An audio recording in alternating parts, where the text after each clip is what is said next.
We live. We are live. We are live, Holmes.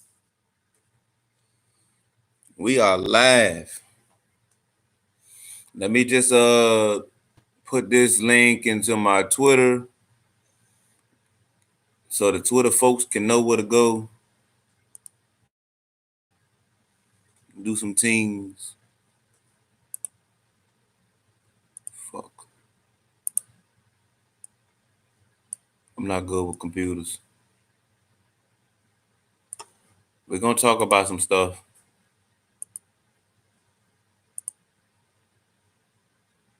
I just gotta act computer literate for a little bit.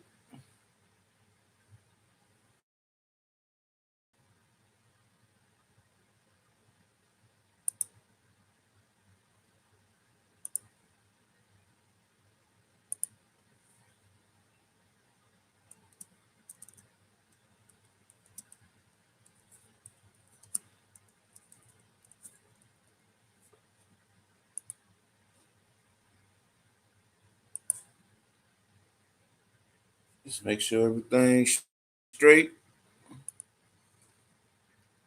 Get it off your chest. What about Lambert? Get it off your chest about Lambert. We knew he wasn't coming. We knew Lambert wasn't coming though, so we'd be beating the dead horse talking about that one. We'll be beating the goddamn dead horse. I'm trying to get some people in here. If not, we're just gonna rock out with the four we got.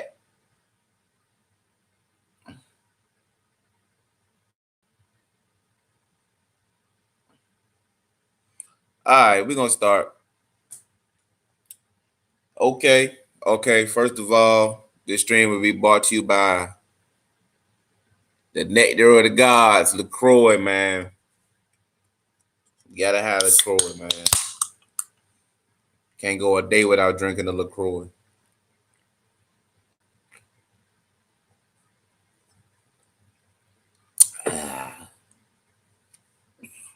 Okay.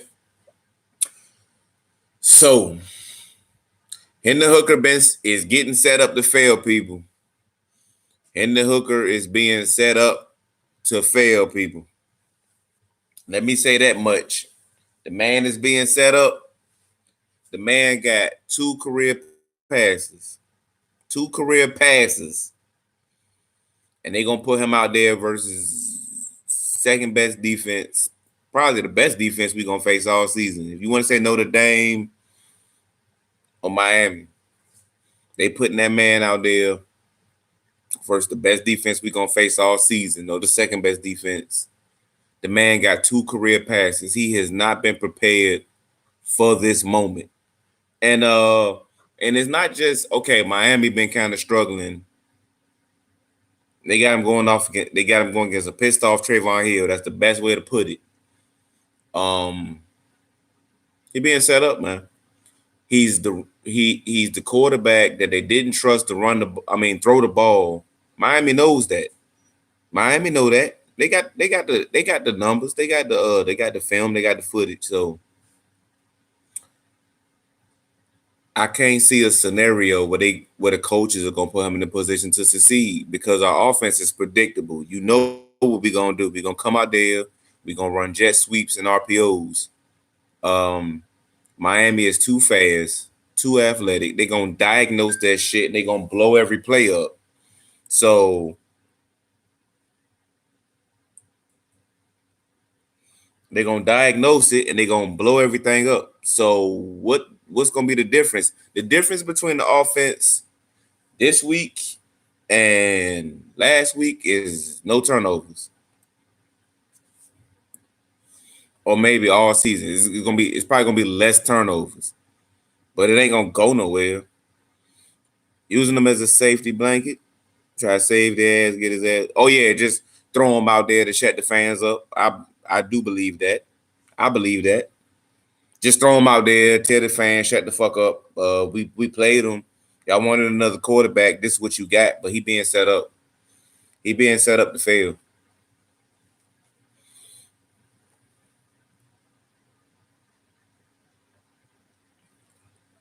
football malpractice. And he's banged up, apparently. I think I've been seeing shit about hookers banged up. Um, Ryan Willis is banged up. We seen Ryan Willis getting smacked around and getting hurt. So and are they gonna do the are they gonna do the quick hook shit?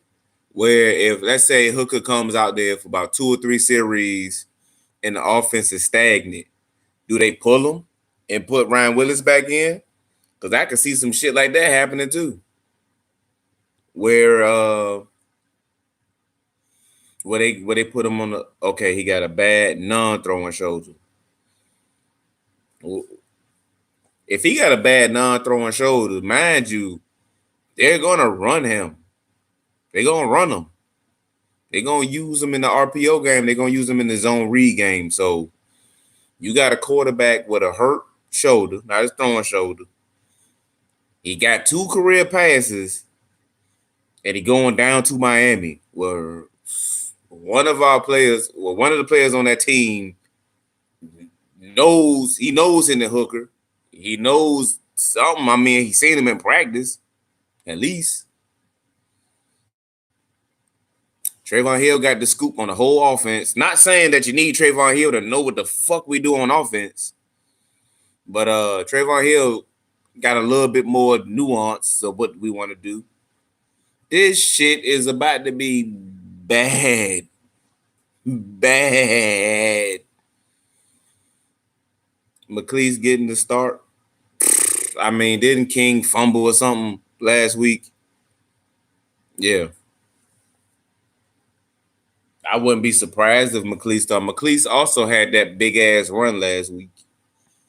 I mean, we did nothing with it.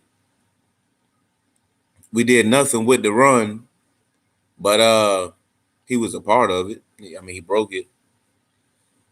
And like I said, Keyshawn King had that fumble exchange. He had that fumble exchange with Hooker, which led to the game getting crazy. So yeah, Keyshawn King might be in the doghouse again.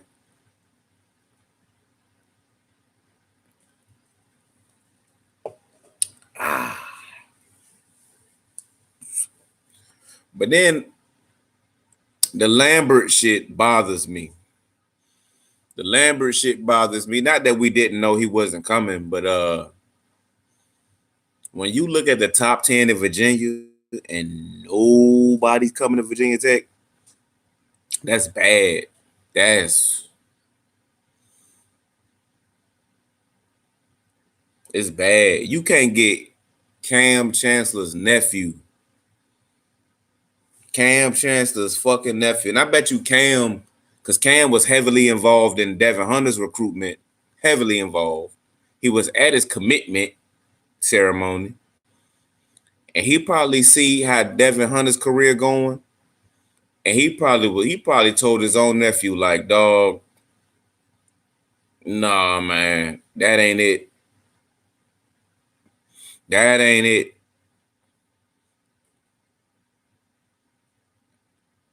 Only option in this game is go 4 wide, pray for some jump ball catches because we can't run. If that's the game plan, and I don't disagree with your game plan, put Ryan Willis in to do that. Right? Because they don't trust Hendon Hooker to throw. I don't got nothing against your game plan. It's just with the quarterback we currently going to play tomorrow, he's not going to do that. They're not going to go with that. I would go with that, but I would put Ryan Willis in. So, yeah.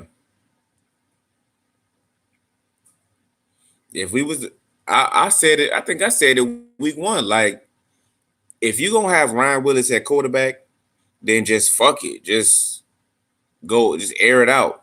Because he's not suited for this offense that Fuente is trying to run.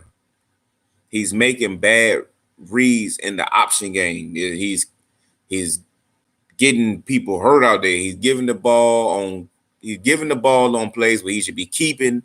He's keeping when he should be giving. He shouldn't be running what Fuente drew up for Gerard Evans and Josh Jackson. If you got Ryan Willis back there, you probably should have 4 or 5 receivers. Air the shit out. I hear all offseason we raved about our receivers and how that's the best unit on the team, but we don't use them. We got 2 tight ends. I don't think I heard Dalton King's name all season. I ain't heard Rambo. I ain't. We got 2 good tight ends. James Mitchell, who they use in the screen game. James Mitchell's athletic. James Mitchell can make plays, catch slants, all this shit. But they don't use him and Rambo together in the passing game. It's just Dalton's hurt. Well, that would make sense. Because it's not like he sucks ass or nothing. It's just I would like to see them play both of them. And yes, they run sweeps with Mitchell because we are sweep you.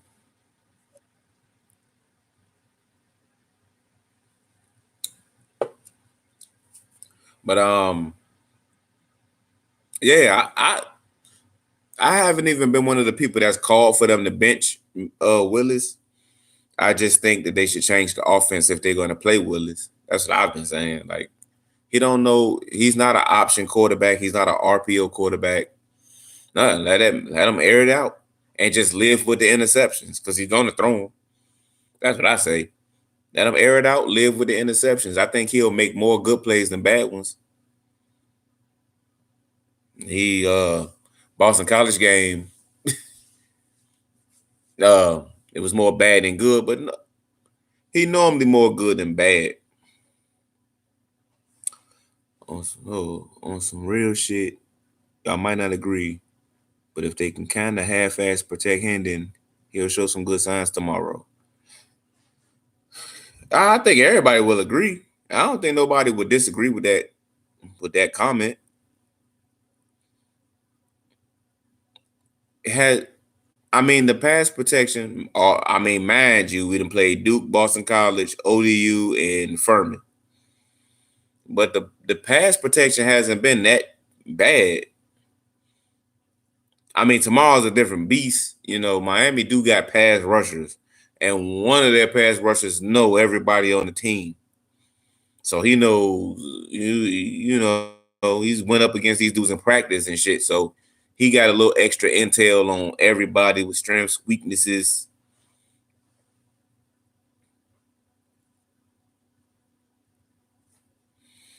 Fuente is so toxic, he can't get top 10 kids in the state to visit Tech on the regular the last 2 years. They don't even want a free trip and gear from him. That dude is toxic. Very, very, very toxic. It's bad. The perception of Virginia Tech in state, I don't think it's ever been this low. Just the in-state perception is, I don't think it's ever been this low. For real, for real. They've been using running backs to block because every passing down because our line is sketchy. Yeah, they haven't been perfect, but I wouldn't say Ryan Willis been running for his life either. I wouldn't say that either though. I mean, yeah, it's been some struggles. Like, don't get me wrong. Trayvon Hill looking at our offensive more like a wounded animal. Oh man, like I said on the podcast, like Miami's gonna pull all the stops. They're gonna run stunts. They're gonna try to get Trayvon 2-3 sacks. Um, they're gonna make him a team captain for tomorrow. He's gonna be at the coin. They're gonna do all that shit. They're gonna troll the fuck out of us with Trayvon Hill. They're gonna do all that shit. If that man, like I said, gets a fumble recovery or somehow if he gets his hands on the ball and on some type of turnover, bruh, just log off Twitter, dog. It is gonna be woo. Woo. You got 2 Trayvon sacks. He might get one. He might get one. I don't think he's gonna get 2. They're gonna try to get him 5. But Trayvon is a mediocre player, but we will make him look good. I wouldn't go there. When he played for us, he was dope. He was the best pass rusher we had. If Trayvon Hill was a mediocre player and he was the best pass rusher on our team, what does that say about the talent level of our team? I don't know if you're a Hokie or not, Bowhead. Maybe you might be a well, now you said we, so you are Hokie. Okay, so if Trayvon Hill is a mediocre player and he was one of our best, what does that say about the talent pool at Virginia Tech?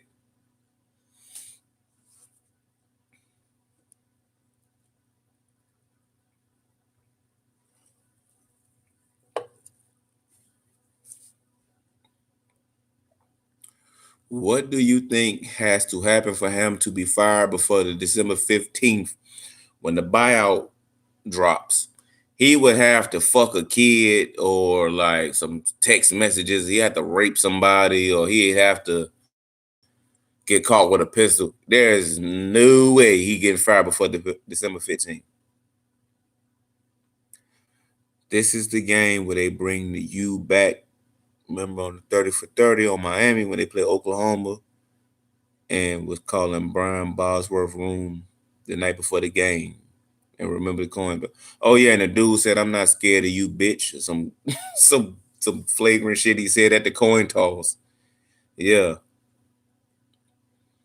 yes, I do remember that. I don't know if we're gonna bring the U back because the U. I mean, Miami not even that crazy this year. We have one decent pass rusher who's got a bad shoulder. I miss the days of like Candy Canham and Daddy Nicholas, and I'm I honestly miss them days. I truly miss them days. Oh, you went to high school with Mook Reynolds? Okay, because you said you know him, you Henry Hooker from your hometown. Okay, so Matthew per year 44. How you feel about fuck, I'm drawing a blank. Alan Tisdale. Where you at on Alan Tisdale? Should Alan Tisdale be starting? You got more intel than us. If you know Mook Reynolds and you know Henry Hooker. So we can get all the NC Hokie intel from you. Where are you at on Alan Tisdale?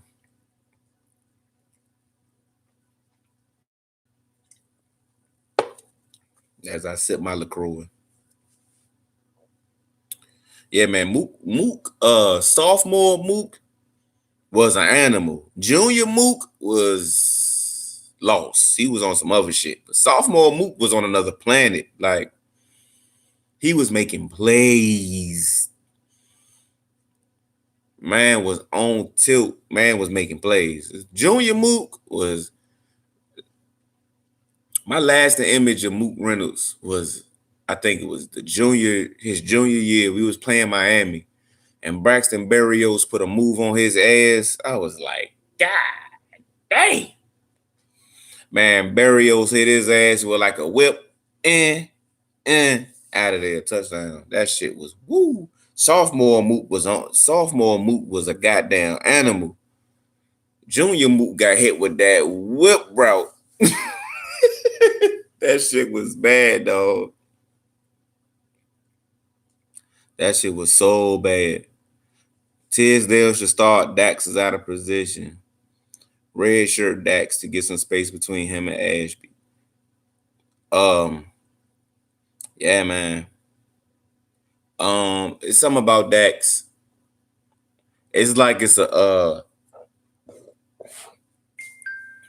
like a lot of people don't want to talk about it because people love Dax. Um, People love Dax because he's a great ambassador. Like he's a great face of the program. But he hasn't been playing well. Just to keep shit a book,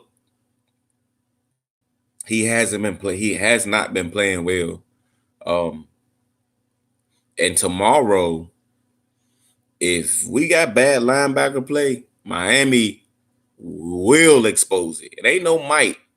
They will expose that shit. When you got they got running backs like They got running backs and they got two tight ends. Remember last year we played Miami. I think both of them got hurt, and yeah. So, but they got two tight ends and they got two good running backs. If we got bad linebacker play tomorrow, dog, they gonna run us off the. They gonna run us off the fucking stadium. They gonna run us out the stadium. He was better when he had his weight up. You talking about Dax? Yeah, but they had him, I guess, try to get better in coverage or whatever. So they had him. I mean, he's not an outside linebacker. Period. He's not an outside linebacker. I'm with you on that. Dax used to charge head first in the lineman as a freshman. Haven't seen that dog in him. I mean, Fuente will make man. Fuente, that's coaching. And Dax are a lot of fans' great white hope. He ain't no Urlacher Jr. But Dax was balling this year. Okay, well, you clarified it. I about to say because last year Dax was balling, man. Dax was on one. I think it's just over time the team takes on the personality of the head coach. So if the head coach is a fucking psycho, team gonna be psycho. The head coach is a tactician, the team gonna get tactical. The head coach is lost, team gonna be lost. My daddy called me, and he's not a Virginia Tech fan. He is an Alabama fan. He was born and raised in Birmingham, Alabama. He been a Bama fan his whole life. And he called me and he said, Virginia Tech is a team without identity. They're a team with no identity. And my daddy's a college football fan. Like, I probably get it from him, even though I ain't really know him like that when I was growing up. He is a college football purist, a junkie, whatever you want to call him. So he said, when y'all had Frank Beamer, even when they would be losing, they had an identity. They just lost games. It happens. People get washed. Sometimes, it happens. What are we? What is it? What are we now? What is our identity now? And I couldn't even come up with an answer. Mind you, like I said, my dad is an Alabama fan. So if he watches a Virginia Tech game, he's watching it as a casual fan. He's watching a Virginia Tech game just as a casual fan, a guy watching football. And if he can see this shit from a person that's not around the program, then that shows you right there that we have come a long way from the Frank Beamer era. Where, and like I said, under Frank, we lost games. We even got some dumbass losses, some upsets, all that shit. The team had a fucking identity every week under Frank. What the fuck are we now? I don't know. Exactly. Lunch spell defense, mobile QB, a good running back, and special teams. Special teams would make one or two plays that could change the game. So and like I said, we wanted good offense. We used to pray for good offense. Our quarterback will make two or three plays. Our defense will make key stops, and our special teams, whether that be a kick return, punt return, or a blocked kick, or a blocked punt, special teams came up with one play a week too. And that was our identity. But what the fuck is our identity now? That we're the team in the ACC who everybody know they can get a good win off of, because logo still carries some weight. So when people play Virginia Tech, maybe not the Miamis, or maybe not Clemson, or maybe not the upper echelon SEC programs with history, but Wake Forest and the Dukes, like, they still want to smack Virginia Tech because it's that logo still means something for now.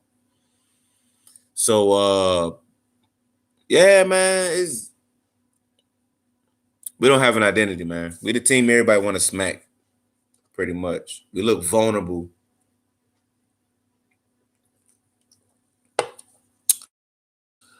Okay.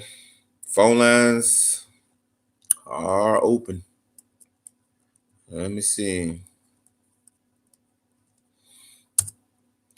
That's the call in number. Call in if you want to.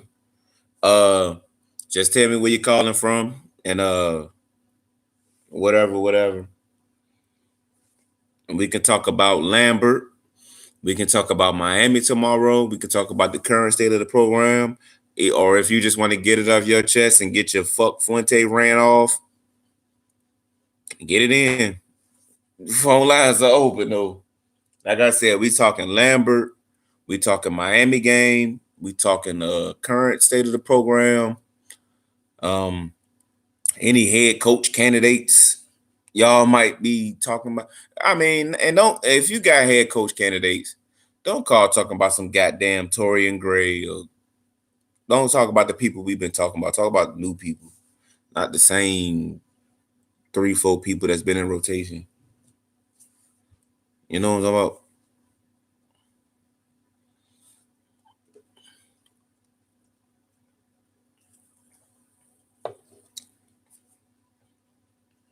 This shit is good. I had to start drinking LaCroix, man. Stay away from sodas and shit. I still drink soda though. I just try not to. But some every now and then you gotta drink a soda, dog. Let me tell you, man. Let me switch it up. Drink sodas, man. Just don't over drink them. People make it seem like you drink a soda like you just smoke crack or some shit. No, it ain't. It ain't that deep. Enjoy your life. But what else is going on? Like I said, oh yeah, it's some more people from when I started. I said Hendon Hooker is being set up to fail. That's what I said at the beginning. Hendon Hooker is being set up to fucking fail. If you don't see the shit come, if you don't see the shit, I don't know what to tell you. He is being set up to fail, people. The man got 2 career pass attempts. Fuente gonna throw that man out there. The offense gonna stall for 2, 3 possessions, and then he gonna do quarterback carousel, and that shit don't ever work. And then the team is gonna face, like I said, the team is gonna face adversity. I think the defense is gonna go out there and play their ass off for a quarter, and then the team is gonna face adversity, and that's it. They gonna fold.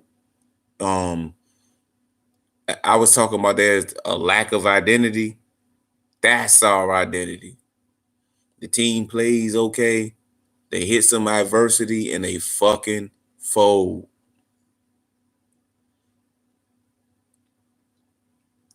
Bigger blowout this week: Redskins versus Patriots or Hokies versus Canes?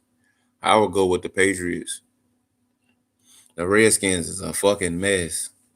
Shout out to the Virginia Tech / Redskin fans. God damn. They watching the same team on 2 different days. That's tragic.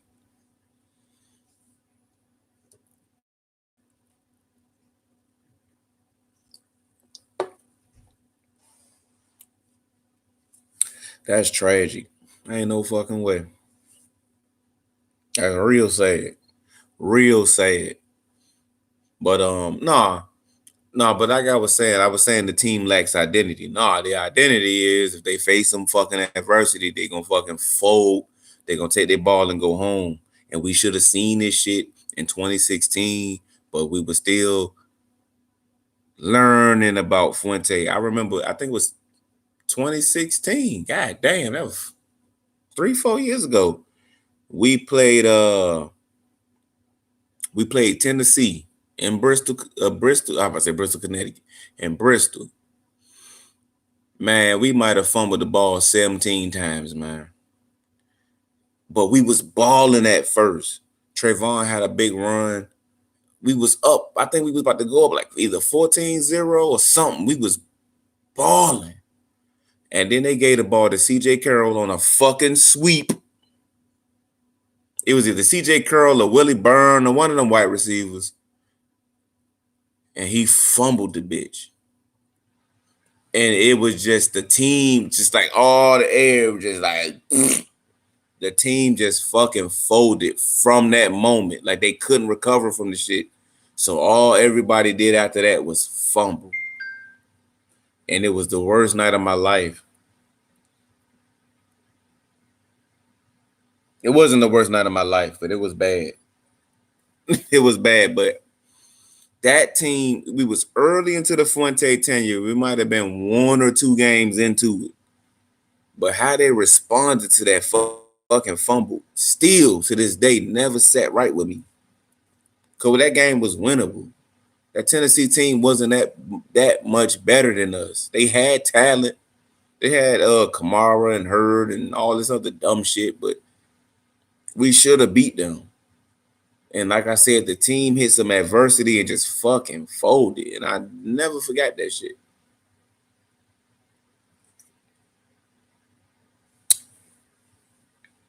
And it bothered me. It just bothered me how they responded to the shit. It was a lot of bitch assness.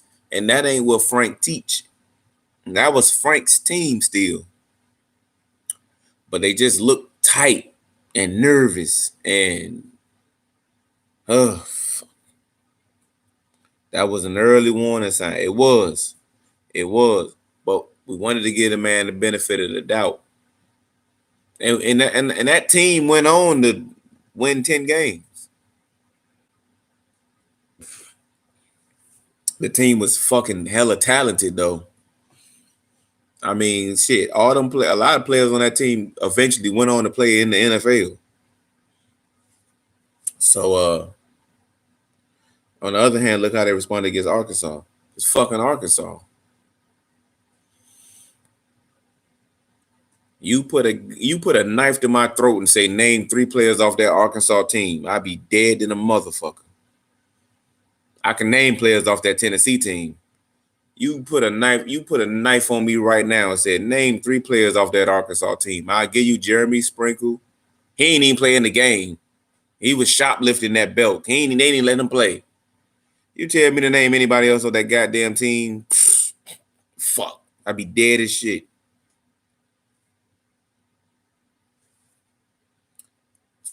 So, I mean, they did respond against Arkansas. I can't be a hypocrite and say they fucking folded against Arkansas. But I'll say this in that Arkansas game. Mook Reynolds and Cam Phillips played the games of their lives. It was one of my, you want to talk about individual performances that stick out to me. Mook Reynolds and Cam Phillips had the games of their lives. We've given them the benefit of the doubt. Yes, for too long. Hell, even up to like, what game was it last year? Because I don't want to make it seem like I wasn't fucking with dude at all last year, because I was. But it got to a point where I just kept seeing the team bitch up. I think it might have been Georgia Tech game. I think I was about done. I think I was about done by Georgia Tech game. But up before that, I was still defending dude. Like, nah, maybe we can get it together. But I kept seeing the team quit. Pitt game, I was done. Pitt game, that's when I was like, you know what, fuck this dude. That's when I was no longer respectfully about it. I was like, fuck this dude, he can go. But Georgia Tech game, I was on the turn. All right, he can go.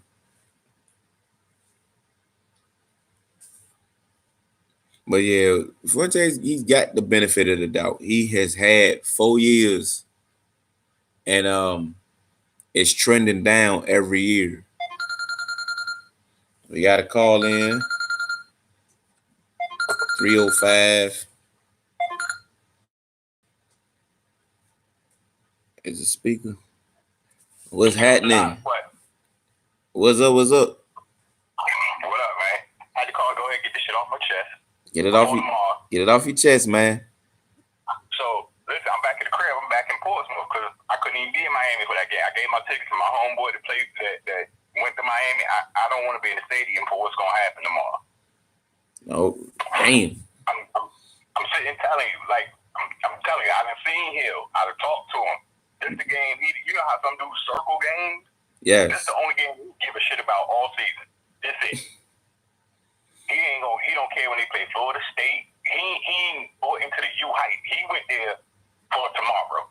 He went there for this. I believe it. And the crazy was like he got all his homies with him. You know, like this on some gang. This almost on some gang shit. Like he got all his homies with him, and they coming to do work. Man, bro, it's not gonna be pretty. I promise you. And like you said, listen, they set and handing up for the failure. Oh yeah, definitely. And it's like, look, we gave y'all what y'all wanted. We went with the backup quarterback. See, he can't get it done. Then let us go back to Ryan Willis. Like that's what I really feel is about to happen. In the game, not even after the game. In game. Look, man, I be on the athletic. I don't really be on the message boards too much. That's where they really go crazy at. But I be in a couple places, and there's still some fans holding out hope. Like for when they gonna fix it. And like I keep telling people, bro, my problem with the dude almost ain't even the wins or losses on the field. It's the other stuff that go along with the program. And I'm like, he can't fix that. Like you could get the new offensive coordinator. Look, remember Nick Saban had to do it when Alabama started getting stale. He had to bring in Lane Kiffin. Yeah, he brought in Lane Kiffin. Lane Kiffin showed him what could be. He was like, "Oh, okay, this worked. So this what college football is now." He kept it moving. So it ain't the X's and O's on the field. It's out of the top 10 players in Virginia, we didn't get one visit from one of them. We didn't get a visit. Woo! Like somebody else put on the message, like, "Yo, kids wouldn't even want to come just with some free T-shirts and a trip." Yeah. Like you can't get this now. Vice versa for everybody that was saying Matt Brown was done. Matt Brown got 2 of the top 3 kids in Carolina. Yeah. All that energy that they put in the NC, the BT, hey bro, that's dead. Matt was like, nah. Matt killed. Yeah, Matt killed it. Matt killed all that shit. Bro, and there's no excuse.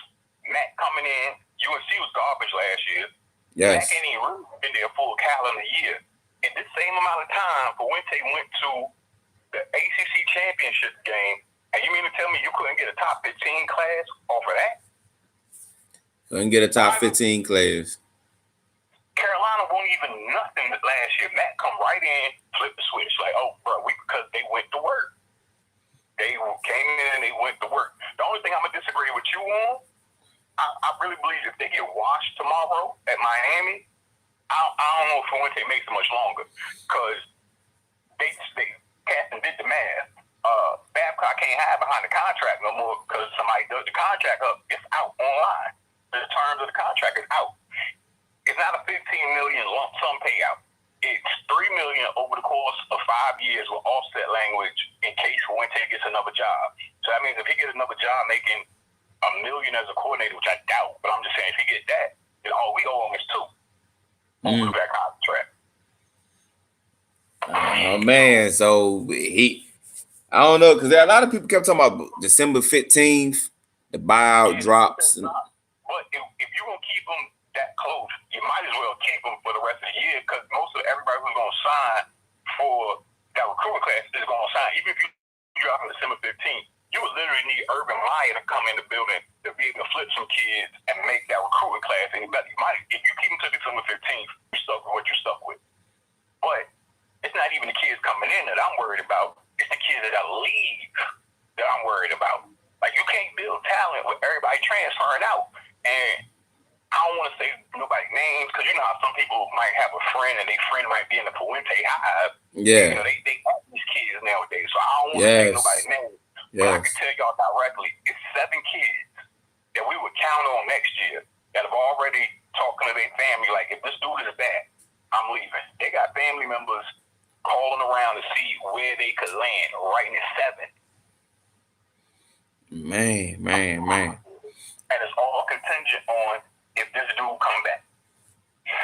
And like I said, it's not like they coming together and say, no, we want to give him another chance. Bro, they tired of him. They tuning him out. They going to do what they got to do to play. You know what I mean? But they tune him, buddy. Yeah. Sean Arthur took the red shirt this year, and they can say what they want to say. I'm not 100% sure that he didn't take the red shirt this year to leave through the portal, through whatever reason, he want to work at, and go somewhere else next year. Like, I wouldn't be surprised. Yeah, I see a comment here that says some of y'all underestimate Witt. He ain't loyal to Fuente and won't hesitate to cut bait. He ain't shown us yet. Witt fucked up. He knows it and will make it right. I like to see it. I would like. Somebody else broke the numbers down right now, and yeah, it makes sense to get them out. They were like, listen, even a loss of 10,000 tickets next year at that $45 ticket price, which is the upper, like they basically nosebleed for the $45. Yeah. But even if we shrink by 10,000 tickets at $45 over 6 home games, that's a loss of $2.5 million. So that money that you thinking you saving, and that's tickets. That ain't including niggas that ain't buying those spots for concessions and jerseys and parking and.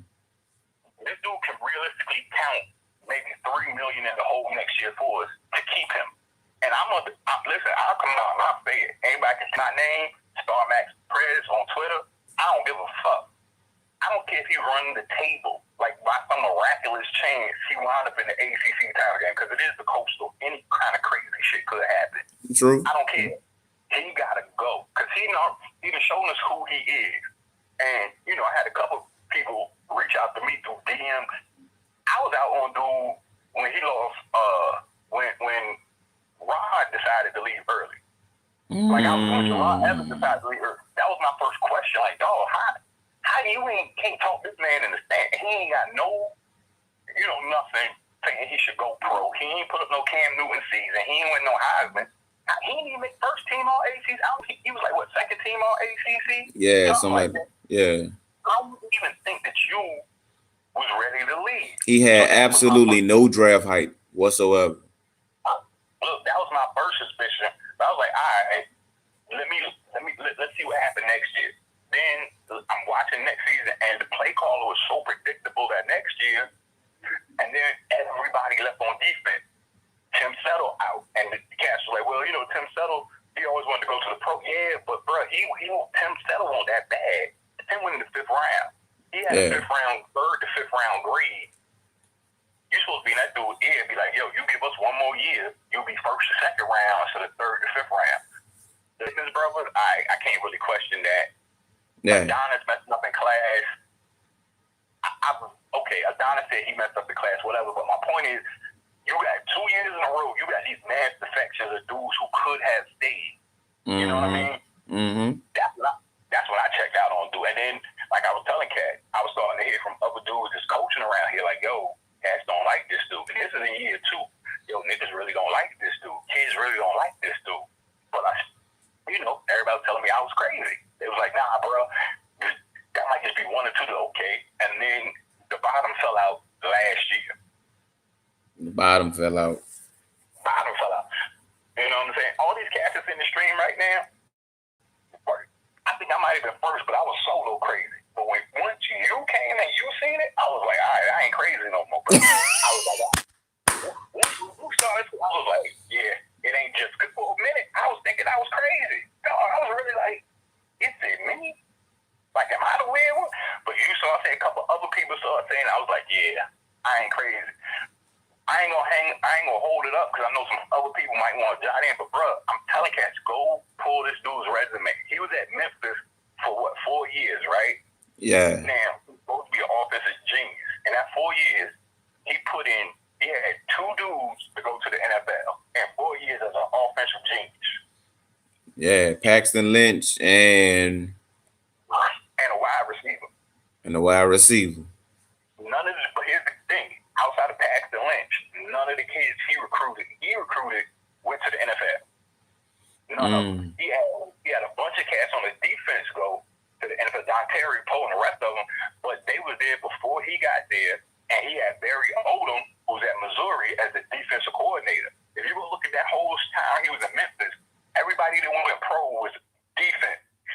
couple of offensive dudes he recruited, their numbers doubled as soon as they had a receiver who, while he was there, only had I'm trying to remember off the top of my head, it was like 600 yards receiving. As soon as Fuente leave that first year that he was in Blacksburg, Buddy put up 1,600 yards of total yards between receiving, kick, return, everything else. That ain't so now this dude's pattern between that dude. What's the running back that's that went? Was it Benny? Not Benny. You talking about Tony Pollard? Tony Pollard, yeah. Same thing. Tony Pollard was like 300-400 yards a season when he was with. As soon as he leave, this dude rushed for 1,000 yards, bro.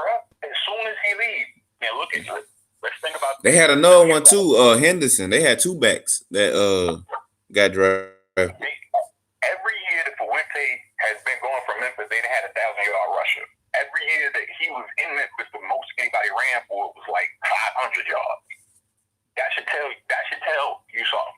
Look, when you put those cats together with what happened, remember Trayvon McMillan, 1,000-yard rusher under Frank and Scott of all people.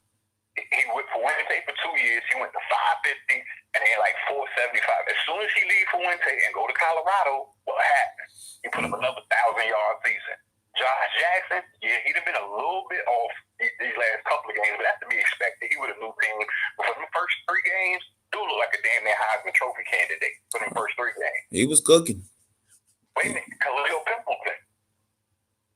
How he balling for what, the Central Michigan? Central Michigan, the Chippewas. Yeah, like 8 or 9 receptions against everybody that leaves Fuente gets better when they go to a different program, at least offensively. Everybody that leaves this dude gets better, one way or another. Chris Cunningham got more touches so far this year than he did playing with Fuente for 2 years. Yeah. That's what I'm telling you. Bro, you are, sometimes you are what you are. And Fuente is what he is. He can't recruit. That's evident at this point. Like I said, UVA at least has one dude in the top 10. He's an offensive lineman, but he's still in the top 10 in the state. Yeah. You don't have nobody in the top 10 in the state.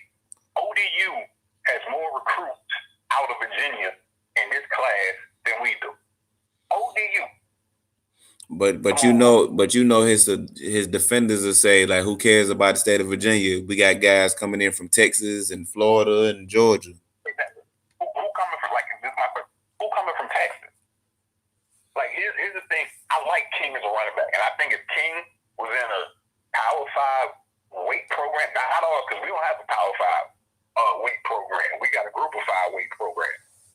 Facts. He's supposed to be red shirt and sitting on the bench, getting up to at least 200, 205. He 185 now, which anybody that plays football know. You put on they add 10 pounds on the sheet. Yeah. He probably only like 175, like somewhere around there. Reality is they're gonna get King hurt if they think he's the feature back the next year. He's supposed to be sitting on the bench somewhere gaining weight. He's supposed to be eating chicken breast. Every bro, and there's a reason how you got King. Yes, he was a 4-star running back, but there's a reason how you got him out of Florida without Florida State, University of Florida South. There's a reason that you got this dude out of prime SEC country, Virginia Tech. Yeah, because he was under the radar, but they stuck by him.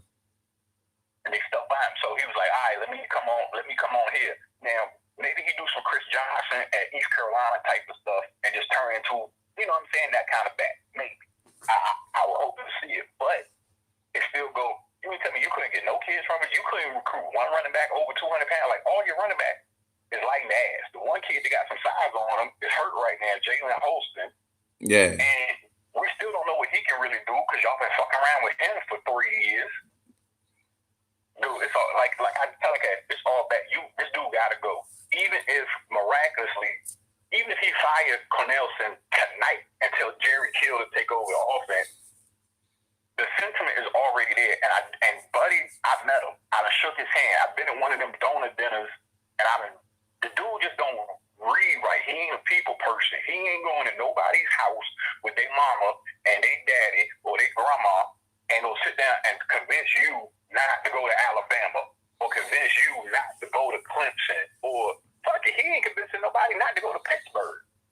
Yeah. No, it's facts. He can't keep, man. He can't keep shit in the state. The kids he get are the kids who get them fake offers from Power 5 school. And everybody know the difference between an offer. Maybe some cats don't know the difference between an offer and a not real offer. They'll give you an offer, but at the same time, when they get close, they might not have a spot for it. Because they want to make sure they got a plan B. And you get the kids who know they are plan B, like, oh, well, I'm going to go to Virginia Tech first because, like you said, they stuck by me when didn't nobody else really want me. I know I got a spot over here. Most of the kids he getting, and I don't never diss kids. I don't want to diss no kid who goes because it ain't your fault. But just like you're saying, it's the coach's job not to put you in a situation and embarrass yourself or to put you in a bad situation. Most of them kids he getting, they not supposed to be the Power 5. Most of the kids he getting on his own, they not supposed to be the Power 5 program, bro. Yeah. And he need them immediately. He need them. Like, you come to Virginia Tech, you guaranteed to play right away. And not because you that good, there ain't nobody else to take your spot. Need them. Nothing on that offensive side makes sense. And like this would be like, I don't know if you say, like, me and Brendan Hill used to go back and forth because he was on the, I ain't gonna say he was in the Fuente High, but he was like, yo, y'all ain't play college ball. He got a plan. Now niggas are like, bro, nah. when the alumni players turn on you, when the dudes on the program turn on you, you gotta probably know this. Out of all these dudes bashing for Fuente, the only dude who came to his defense was the kid, Jonathan McLaughlin. Nobody else came to his defense. And that was weeks ago. Nobody else was coming to defend this dude at all. You would think Isaiah Ford or Cam Phillips or Trey or Tremaine, you think they would step up and be like, nah, but he got a plan. Them niggas is like, y'all saying what the hell we went through. Yeah. The most embarrassing shit was that video with Kurt Herbstreit. Oh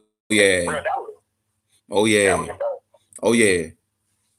The college game day crew looking at our shit like, bruh, what the fuck? And you see what they felt bad for. You see, they was like, yo, we feel so bad for Bud Foster. Yeah. They didn't say nothing about Fuente. They ain't say, nah, Virginia Tech fans, give them time. Because I think niggas might have missed over this comment.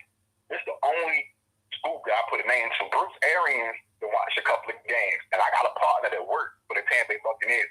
Bruce Arians was like, I can't figure their offense out. This Bruce Arians. He was like, yo, I can't figure this out. It makes no sense.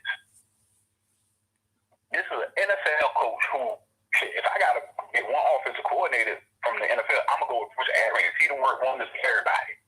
Yes. Said flat out, I don't know what this offense is doing. So if he can't figure it out, Fuente High can't look at us crazy and we questioning it. Yeah. I just think it's funny how last year anybody calling it out, it was, you don't know what you're talking about, or you ain't around the program, this and that. But now that everybody's on board, all right, it's safe. It's safe to talk about them now. Yo, you know how you be on Twitter and somebody got you blocked, so you might be reading like a part of a conversation and all of a sudden say tweet unavailable, so you don't know what the other person was saying. Mm-hmm. I see that because there's so many people that blocked me last year when I was like, Fuente needs to go. Oh, you don't know what you're talking about. Damn, okay. Unblock me. Come in my joint and say, yo, my bad. Y'all was right. And just, I ain't that much of a dickhead. I ain't gonna hit him with the I told you so because I don't want to be right about this. I wish I was wrong. I wish this dude had a plan. I wish this dude was turning shit around. I wish he was. Yes. They don't, Jim Harbaugh, I believe Jim Harbaugh can be like, hey man, I'm bringing in top 10 recruiting classes every year. I just ain't figured out who my offensive coordinator is. Like, at least he can say that. Yeah, no, Jim Harbaugh gonna be like, listen, he's still waiting on his quarterback. Jim Harbaugh can always tease, I'm a quarterback away.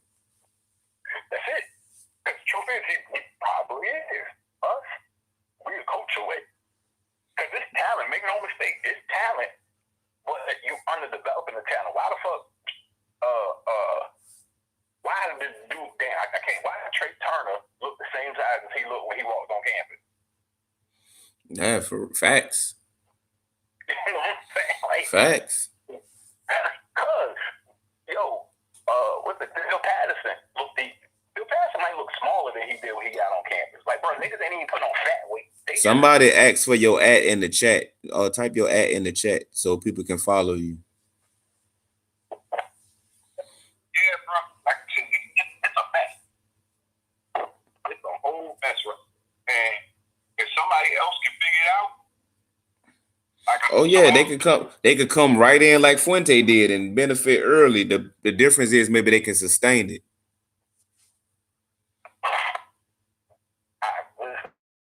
I'm like I said, I'm about to bunker down. Tomorrow's a whole day.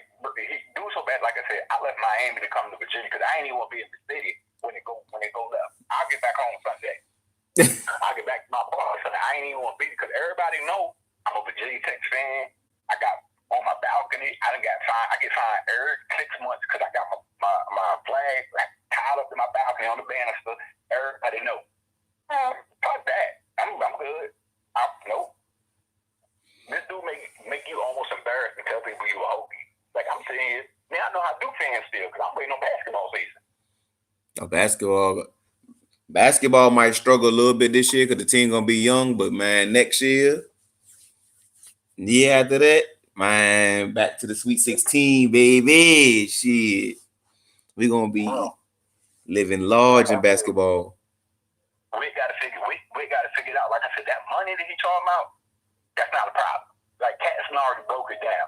So that money that he was hiding behind is not a problem. The worst thing for Wick was when them contract details came out online this week through because it's still a public school. So yeah. Freedom of Information Act.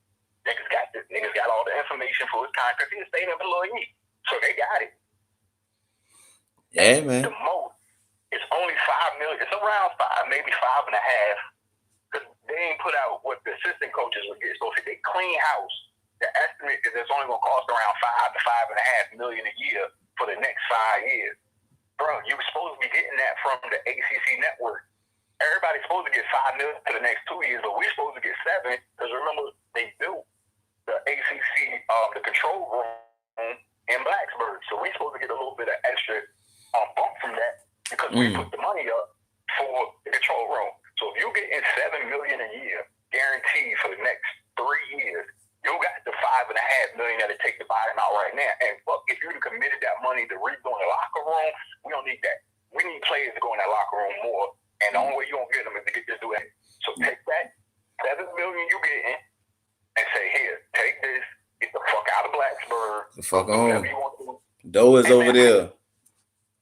And all we gotta do, all you need is to get another job. If he get another job making at least $1 million or more, which is the average for an offensive coordinator salary, damn, every job that everybody gets, that number drop. So I get you about it. I get niggas as a recommendation. Like, he's a great guy. Yeah. He's a great guy. Get him out. Get him over there to Towson. Towson might need an OC. Get him over to Towson. Listen, shit. Let him go out there to USC. Like, I don't give a fuck. And like I told her that if Whit can't figure it out, because this is your job as an athletic director. If you can't figure out how to get this out of here for however much we got to pay, you need to go. And I think Whit is there because they also put out how much it takes to get Whit out of there. It's only $1 million a year to get Whit out the building. That's it. So when they get Whit out the building though, because Whit got basketball kind of popping though. A lot of people would defend that. Listen, I don't think he needs. I'm saying if he don't get Fuente about the building, then he needs. Like if he gonna stick and ride this shit out. Oh yeah. Like if you don't even entertain the fact to get this dude out of here, then yeah, you gotta go too. Because nobody should be this married to their choice, bro. You can see the shit a resounding mistake. There's no more question at this point. This shit is fucked up, and it don't look to get better. Look. Everybody tells us every year how hard it is to recruit to Virginia Tech, and that was when we were winning, or at least still had the mystique of being Virginia Tech. That's when we had the mystique of Lane Stadium and the lunch pail defense. So we couldn't get no better than 20th when we was winning, which I think Frank's best classes, when you add them all together, average out about 20th in the nation. We couldn't get no better than 20th while we winning. What you think we gonna be when we losing? What you think we gonna be when you 3 games? You don't get better with the law. So if you're telling me all the time, it's this hard to get players here, or the athletic department can't compete with Clemson, right, so if you can't compete money wise with Clemson, then you just got to be so good on the field that niggas still want to come here. You can't Yes. risk it going over the cliff. You can't, or else we will be UVA. We about to turn into UVA under Mike London and the last days of Al Groh if they don't get Buddy out of there soon. Yeah, nah, for real. At least Mike London could recruit. Yeah. Facts. Shit, nigga, go get Mike London. Fuck. Ah, God damn, go get Mike London. Shit. Bruh. I wouldn't be listen if they came out and was like, yo, we gonna make Bud the head coach, and we're gonna bring Kyle Loeffler back on offense coordinator. After seeing this shit, I'd be like, all right, fuck it. Because I've seen remember we used to say how much worse could it be than Scott Loeffler? Mm-hmm. Yeah, it can get worse. It can get worse. It can get worse. Hey, my nigga, so I'm be in the chat. Like I said, I'm gonna let these other cats say, speak their mind, but at Hokies, bro, it's hard. It's hard out here right now. It's hard, man. But I appreciate you calling in, man. Tomorrow after the game, tomorrow we will be live after the game, win, lose, or draw. Fuck, it's national too, dog. 3:30 game. Oh God, that's all I can say. Oh God. All right, man. Listen, everybody, be safe, man. Get our prayers on tonight, bro. Whoever you pray to, Jesus, Zimbabwe, it don't matter. Just get your prayers up, man. Listen, call to Charlie. Tell them put some vibranium in them niggas. Yes. Yes. Steve right here. I don't give a fuck. We done seen that. Mike London, hell, fuck out of here. Mike London can recruit, but I'm out, bro. I'm gonna stay in the joint. We'll see. All right.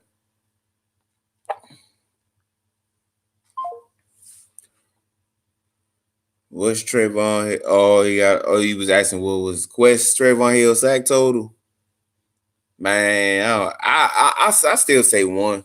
I still say one. I think they're gonna scheme up. He'll come around on a stunt or something. They gonna get him one. Definitely one. They're gonna try to get him 7, but he'll get one.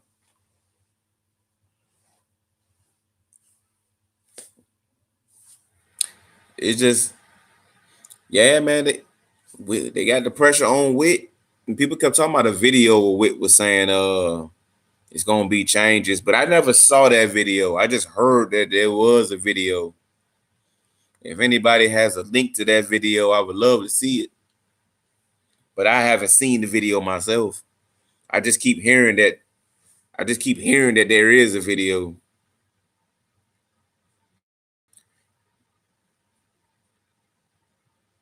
Oh yeah, Fuente would have to get on his knees and beg T. Gray to come back. Point blank period. I got a DM today. Matter of fact, oh no, I don't think I'm supposed to share DMs. But fuck it. The dude shouldn't have sent them. I got a DM from one of my followers. He's at the University of Florida right now. And he was saying how Dan Mullen it's not gonna show on the screen. I don't think it's gonna show. It's gonna be too bright. Maybe if I put the brightness down. Cause people think I just cap. I don't. If I cut the brightness all the way down. Oh shit, now you can kind of see it. It shouldn't be in reverse, but it's hard to see. I might just have to like post it and just block dude's name out. But this is what he said to me. He's at Florida right now because his uncle a booster or something. He said, straight up saw Torian and joked about how bad we need him. Talked to Dan Mullen for a few minutes and talked about tech. Now listen to this. Talked to Dan Mullen for a few minutes and talked about tech. He said he knew he was going to be run out of Starkville and called VT, and they turned their nose up to him. Thought he was boosting his value and not focused on the program when he had genuine interest. Joke now, we see what we got, and he's happy where he landed. So That's one of my followers who I trust, who I've met in person. Currently he was at a closed Florida practice. He said his uncle's a booster. That's what Dan Mullen said about us. So Dan Mullen hit us up, and we thought we was too good for Dan Mullen. So like I said, I don't want to. I don't like posting people screenshots because people send me information, and I don't want to like put people on Front Street, especially people that know people and shit. I probably wasn't even supposed to share that, but I ain't put the dude on blast. But yeah, man, basically turned our nose up. This is somebody who talked to Dan Mullen today. Thought this was some information that I should know. I don't know why people send me stuff like that. All it does is piss me off. But yeah, we could have had Dan Mullen, people. Dan Mullen hit us up, and Dan Mullen's a hell of a fucking coach. He had Mississippi State at one point. They was top 5 in the nation. He took a Cal College in Mississippi, turned Dak Prescott to an NFL quarterback, all that shit. Dan Mullen is a good fucking coach. And we thought we was good money. Like, no fucking Dan Mullen. What? Now Dan Mullen at Florida. He got Florida popping. Florida's got college game day there tomorrow. They about to play Auburn, top 10 matchup. Meanwhile, we playing I'm assuming Witt told him that he was boosting his value, not focused on the program. I'm assuming Witt told him that. It's funny we bring up Witt Babcock, and I forgot dude sent me that DM today that he was down at Florida and all that shit. So yeah, man. Yeah, man. YouTube live streams, man. Inside information. Don't everybody people say they got insider heat. I don't act like I be having insider heat because I don't know shit. People just tell me shit. And sometimes I share it. I share it with the people. The people share with me. I share it back to the other people. People helping people. But yeah, man, if we really thumbed our nose up at Dan Mullen because Fuente was the savior, woo, this is bad. This is really, really bad. This is a person that talked to Dan Mullen himself. This ain't sauces. It is crazy. It's crazy. How could you? I mean, if you look, even if you want to say, Justin Fuente that season at Memphis, you cannot compare what somebody's doing at Memphis to what Dan Mullen did at Mississippi State, which is in the Southeastern Conference, where they're playing. He's playing every week the strongest competition. He's playing the best competition in the lands. He's recruiting against Bama. He's recruiting against Ole Miss. You know what the fuck Hugh Freeze was calling pussy houses to get recruits. He had pussy on deck to get recruits. He got to compete against that. So you can't compare it to that bullshit that Fuente did at Memphis. Mind you, they playing BYU in bowl games, fighting them and shit. To Dan Mullen, who had Mississippi State. They was either like 2 or 3 in the nation at one point. 2 or 3. Probably won't ever sniff that again. If Mississippi State was about to force him out eventually, they're crazy. That's a good coach. Mississippi State plays in the Terror Dome Conference. Yeah, they play damn near the NFL.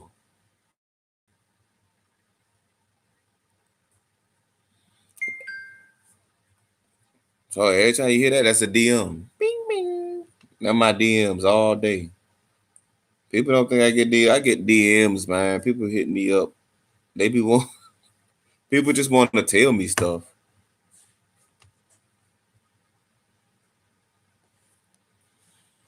But yeah, you ask me, what is I mean, okay, we can do resume to resume. Dan Mullen and Justin Fuente. Is Dan Mullen 9 days out the fucking week. Dan Mullen put Alex Smith in the league. If you want to argue he trash or whatever, we can have that argument. But Alex Smith was a number one overall pick. I own a Alex Smith jersey because I'm a 49er fan. Um, Number one overall pick. He had Dak Prescott, who was about to sign $100 million contract for the Cowboys. Uh, he made some NFL team believe Tim Tebow was a first round pick. Anybody with a brain knew he wasn't, but he made some team think that he was. Um, any other quarterbacks he got in the league at Mississippi State? What is Nick Fitzgerald doing? Nick Fitzgerald might be on somebody's NFL team, might be on the bench somewhere. Nick Fitzgerald probably somebody's third string. What other quarterbacks he had? I don't think none of them Florida dudes panned out at quarterback, other than Tebow, who got a first. But like I said, now you put that up against Andy Dalton, who was a second round pick, and Paxton Lynch, who was a first round pick, and out the league. I don't know, dog. And fuck the NFL. If you don't even want to talk about the NFL, just college quarterbacks, period. Just Dan Mullen's quarterbacks are productive in college. Even if you don't want to say he don't put enough elite NFL quarterbacks into the league, whatever. You can't argue against the production they put up in college. You can't. I'm taking Dan's quarterbacks all day. Like dude says, all day. But that's pretty much it, man. I think I'm gonna shut it down. We had an hour 12 minutes. Um, Thank y'all for hanging out. I'm gonna be here tomorrow after the game. Win, lose, or draw. Uh, the stream seemed to be more popular after we lose, which is crazy. You would think more people would want to come in after a win, but God bless. Thank Quest for calling in. Thank y'all for being in the chat. Like I said, we're gonna be a community on this bitch. We're gonna keep each other informed. Oh, score predictions. Vegas got us 2 touchdown underdog. So I'm gonna just stick with Vegas. I'm gonna say we are gonna lose.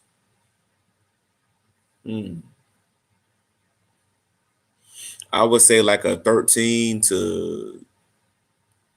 I would say like a 13 to 28 type deal, 13-29 type deal. We ain't covering. I'll tell you that. That's my score prediction. We don't cover. 2 touchdowns, dog. 46-3. Nah. If it's 46-3, then yeah, Fuente will get fired before December 15th. If it's 35-10, Fuente will be fired before December 15th. I think it's gonna be 2 touchdowns. We score 10 points, they score like 24 points, something like that. Oh yeah, they put up 46 fucking points. We got problems. They put up 46 points, everybody can go. Fired. Not even bow out grace with the bud. Fuck your little retirement tour. You can go. They put up that many fucking points. Miami ain't that goddamn good. But peace out, man. Y'all have a blessed evening, man. I will see y'all tomorrow.